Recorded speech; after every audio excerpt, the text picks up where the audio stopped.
Ashu life లో ఏదైనా mistake చేసింది అంటే ఏం చెప్తారు? ఒకటి, నా ఎక్స్ బాయ్ ఫ్రెండ్ అనవసరంగా అండి ఆ ఒక్క రోజు నేను ఆయన కలవకుండా ఉంటే బాగున్నాను, నా జీవితం హ్యాపీగా ఉండేదని అనిపిస్తుంది అప్పుడప్పుడు. అండ్ ఇంకొకటి, ఒక ఇంటర్వ్యూ చేయడం జరిగింది.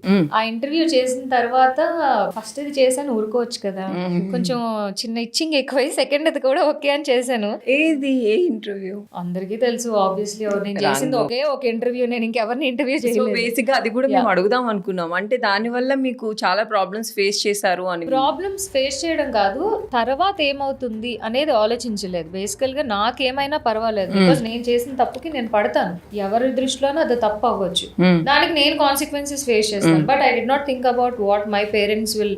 వాళ్ళు మళ్ళీ అపార్ట్మెంట్ లో ఉంటారు, కిందికి వెళ్ళాలి, రాజుని వాకింగ్ కి తిప్పాలి. సో ఆ చిన్నది ఏదైతే ఉందో, అరే మీ అమ్మ ఏంటి ఇలాంటిదా, అంత చదువుకుంది, ఇంత ఓపెన్గా మాట్లాడుతున్నారు, లేకపోతే వాట్ ఎవర్ ఇట్ ఈస్, ఆ జరిగింది ఆ ఇన్సిడెంట్ అంతా, అది కొంచెం డిస్టర్బెన్స్ క్రియేట్ చేసింది ఫ్యామిలీలో. దానివల్ల చాలా ప్రాబ్లం అయింది. ప్రాబ్లం ఏం అవ్వలేదండి, అదే అన్నాడు. ఆ డిస్టర్బెన్స్ ఏదైతే అయ్యిందో అది నా వల్ల అయ్యిందని నాకు ఆ గిల్ట్ ఉంది. ఇప్పుడనే కాదు, ఎనీ టైం మేబీ ఇలాంటి కంటెంట్ ని కొంచెం ఇంకా పాజిటివ్ వేలో, ఫన్నీ వేలో ఎల్లుండుంటే బాగుండేదేమో. బట్ ఇట్ వెంట్ ఒకటి తర్వాత ఒకటి అసలు టాపిక్ వేరే దగ్గరికి ఎక్కడికో వెళ్ళిపోయింది. ఓకే. సో అది కొంచెం నాకు ఎఫెక్ట్ అయినా పర్వాలేదు, I'm ready to face it. But పేరెంట్స్కి వాళ్ళకి ఎఫెక్ట్ అయ్యేసరికి కొంచెం టైం పట్టింది నాకు డైజెస్ట్ అవ్వడానికి. ఏంటి, what I'm I doing in life, ఇందువల్ల నేను వచ్చింది ఫస్ట్ టైం అనిపించింది లైఫ్లో. ఇంకెప్పుడు ఇలాంటిది చేయకూడదు అని. దీనికోసమా నేను వెనక్కి వచ్చింది, అమెరికా నుంచి వచ్చింది. This is not the popularity or this is not the work I wanted to work hard, I wanted to get good impression. తర్వాత ఇంకా నేను అదే చెప్పుకున్నాను, ఐఎమ్ వెరీ సారీ, అదొకటే చెప్పగలుగుతాను నేను. But going forward everything was fine. Okay.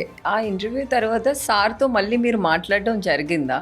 ఆయనతో నాకేముందండి మాట్లాడడానికి. అంటే మామూలుగా మాట్లాడతారు కదా, ఇట్లా అయింది అట్లా అయింది సార్ అది ఇదని, ఆయనతో ఏదైనా షేర్ చేసుకోవడం కానీ? ఇంటర్వ్యూ తర్వాత అసలు ఆయన ఫీడ్బ్యాక్ ఏంటి, లేకపోతే ఏంటి, అంటే ఊరికే ఇట్లా మీరు ఏదైతే ప్రాబ్లం అంటే మీన్స్ అందరూ అంటున్నారో సార్ ఇట్లా అంటున్నారని మీరు ఆయనతో ఏదైనా షేర్ చేసుకోవడం కానీ అట్లా? అదే ఆయనకు అనవసరం కదా. ప్రొఫెషనల్ గా you have to think something else. This is my personal, I can't tell him my personal. మా ఇంట్లో ఏమవుతుంది నేను ఆయనకి ఎందుకు చెప్తాను? సో ఇప్పుడైతే టచ్ లోనే ఉన్నారా? లేదండి, మాట్లాడట్లే. ఎందుకు? ఏదైనా వర్క్ ఉంటే మాట్లాడతాను, నేను ఎందుకు మాట్లాడతాను? అంతేనా? ఆయన కూడా అంతే కదా, ఏదైనా వర్క్ ఉంటే డెఫినెట్లీ ఫోన్ చేస్తారు, ఓకే ఇది చేద్దామో లేకపోతే ఈ ప్రమోషన్ చేద్దాం, అంతే తప్ప దాని తర్వాత ఆయన కాల్ చేయలేదు. సో బేసిక్ గా ఒక షోలో కూడా హరియానా కానీ ఇంకా ఎవరో ఉన్న వాళ్ళు మీకు ఆయనకి మిలియన్ ఆప్షన్స్ ఉన్నాయి, అశ్వరెడ్డి ఒక్కలే లేదు. సో ఖచ్చితంగా రేపనగా వర్షాతో తీయొచ్చు, ఇంకెవరెవరితోనా తీయొచ్చు. సో డిపెండ్స్ అంతే. ఓకే. ఇప్పుడు అశ్వ ఫోన్ చేస్తే ఆయన కాల్ లిఫ్ట్ చేస్తారా? నాకు తెలియదుగా, ఒక్కసారి ట్రై చేద్దామా? నేను చెయ్యనుగా. వద్దా?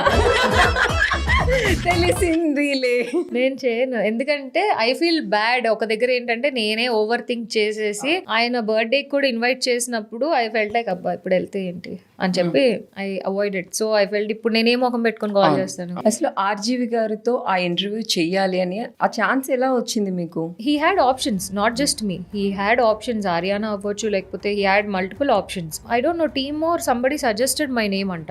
నేను అడగలేదు, అయితే ఎవరో చెప్పారు. ఇంతకు ముందు కూడా వేరే మల్టిపుల్ ఆప్షన్స్ అనుకున్నారు, ఎందుకంటే అది డేంజరస్ అనే మూవీ ప్రమోషన్ కోసం అని ఈ కాన్సెప్ట్ ఎంచుకున్నారు. సో ఆ దానికి ఫస్ట్ హీరోయిన్ తో అనుకున్నారు, లేకపోతే వేరే పర్సనాలిటీ అనుకున్నారు. ఎందువల్ల మరి నాకు కాల్ వచ్చింది. ఓకే ఇంటర్వ్యూ అన్నప్పుడు మనం ఏమనుకుంటాం అంటే ప్రమోషన్, ఓకే ఫన్ ఇంటర్వ్యూ, లేకపోతే ఏదైనా టాక్ షో లాంటిదో ఏదైనా అవుతుంది అనుకుని వెళ్ళాం. బట్ కొంచెం వేరేలా వెళ్ళిపోయింది.